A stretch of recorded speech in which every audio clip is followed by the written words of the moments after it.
বন্ধুরা, আপনাদের সাথে আজকে আলোচনা করব 48 ভোল্ট ভ্যানের চার্জার সম্বন্ধে।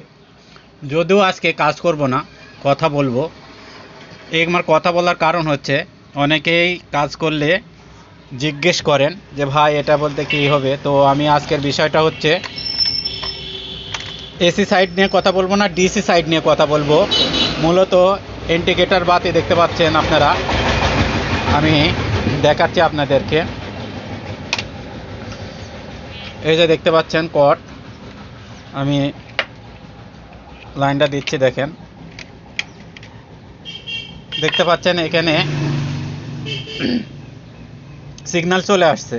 তো এই সিগন্যালটা দুটাই ঠিক আছে, কিন্তু এই যে 48 ভোল্টের ডিসি কট এখানে কিন্তু সংযোগ নাই। তো আজকের বিষয়টা হচ্ছে চার্জার সবই ঠিক আছে, কিন্তু সংযোগ আসতেছে না। তো কোন কারণে এই কটও ঠিক আছে, সবই ঠিক আছে, তো কোন কারণে আমরা দেখব আজকে যে কোন পার্টসের কারণে, কোন সংযোগের কারণে আমার এই লাইনটা এখানে কটে লাইন আসতেছে না। তো আজকে আমি কাজ করব না, আমি আলোচনা সাপেক্ষে আপনাদের বুঝিয়ে দিচ্ছি।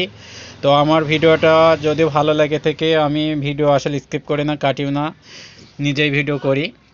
তো সম্পূর্ণ ভিডিও দেখবেন, আর ভালো লাগলে অবশ্যই চ্যানেলটা সাবস্ক্রাইব করে দিবেন। তো চলেন কথা না বাড়িয়ে কাজটা শুরু করি। তো প্রথমে লাইনটা খুলে দিবেন, খুলে দিলাম।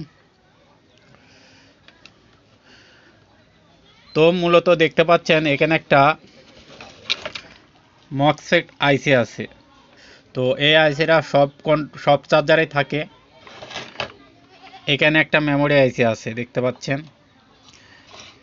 তো চার্জারটা উল্টিয়ে নেবেন,